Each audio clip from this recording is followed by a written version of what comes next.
dalam sebuah ekspedisi yang dipimpin oleh Rockefeller Jr., putra seorang gubernur negara bagian New York, menghilang ke dalam hutan bakau di daerah ini. Menurut kabar, Rockefeller Jr. menjadi korban kanibalisme suku Asmat.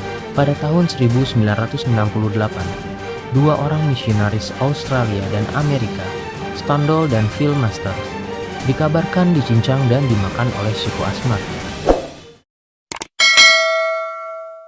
Papua adalah pulau terbesar kedua di dunia setelah Greenland. Pulau ini terbagi atas dua daerah kekuasaan, yaitu belahan timur yang merupakan daerah kekuasaan pemerintahan Papua Nugini, sedangkan daerah seluas 260.000 km persegi yang berada di belahan barat, termasuk daerah kekuasaan pemerintahan Republik Indonesia. Di Papua ini terdiri dari beberapa kabupaten dan suku-suku yang beraneka ragam. Suku Asmat adalah salah satu suku yang ada di Papua. Populasi suku Asmat terbagi menjadi dua, yaitu mereka yang tinggal di pesisir pantai dan mereka yang tinggal di bagian pedalaman. Kedua populasi ini saling berbeda satu sama lain dalam hal cara hidup, struktur sosial, dan ritual. Mendengar suku Asmat, mungkin sekilas terpikir di benak kita mengenai pengayauan kepala orang dan kanibalisme. Kata-kata ini membuat orang-orang takut. Suku Asmat dengan kanibalisme menumbuhkan stereotip mengenai suku Asmat yang gemar memburu kepala manusia. Pada tahun 1961, dalam sebuah ekspedisi yang dipimpin oleh Rockefeller Jr., putra seorang gubernur negara bagian New York, menghilang ke dalam hutan bakau di daerah ini. Menurut kabar, Rockefeller Jr. menjadi korban kanibalisme suku Asmat. Pada tahun 1968, dua orang misionaris Australia dan Amerika, Stondal dan Phil Masters, dikabarkan dicincang dan dimakan oleh suku Asmat. Perburuan kepala ini menjadi budaya yang begitu mengakar. Peristiwa mengerikan ini merupakan hal biasa bagi orang-orang Asmat. Hal itu dikarenakan kehidupan suku Asmat pada waktu itu penuh diliputi peperangan antar klan dan antar wilayah. Pada umumnya, yang menjadi pangkal persengketaan diantaranya masalah pelanggaran batas daerah sagu, pencurian ulat sagu, perzinahan, ataupun hanya sekedar sakit hati. Mulanya, konflik yang terjadi hanya berasal dari dua orang yang berselisih, namun berubah menjadi konflik antar keluarga. Makin lama, konflik kian berkembang menjadi konflik antar klan, hingga akhirnya semakin membesar menjadi konflik antar wilayah. Walhasil, pecahlah peperangan antar wilayah yang berujung pada kayau-mengayau kepala orang dan kanibalisme. Sebelum melakukan ritual pengayauan, mereka harus mempelajari nama korban, biasanya laki-laki yang akan mereka bunuh, dan kemudian membawa tengkorak ke desa mereka. Menurut sebuah cerita rakyat Asmat yang beredar secara turun-temurun, ritual pengayauan ini berasal dari sebuah mitos. Mitos ini menceritakan tentang kakak beradik Desoipits dan Biwiripits. Diceritakan saat itu laki-laki dewasa dari wilayah mereka sedang berperang, namun mereka tidak ikut.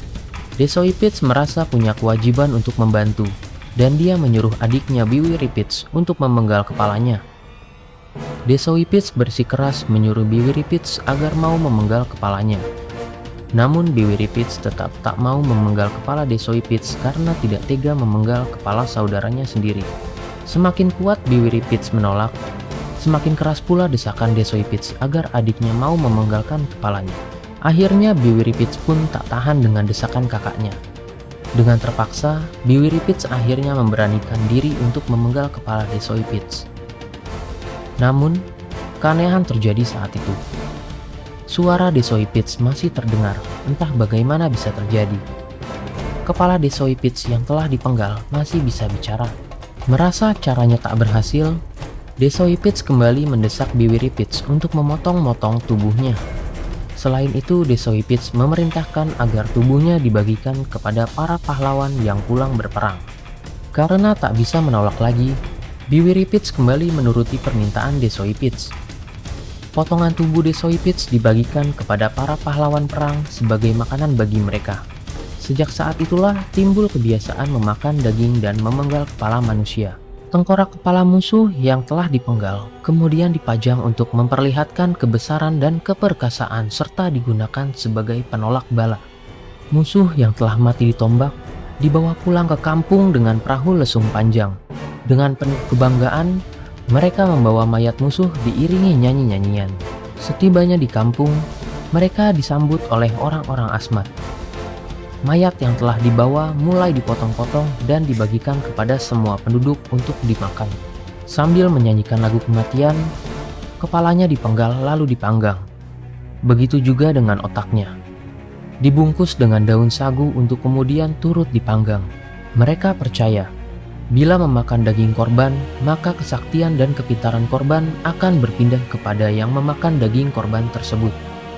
Sejak masuknya agama Nasrani dan Islam, pemerintah dan aparat hukum melarang praktek mengayau ini.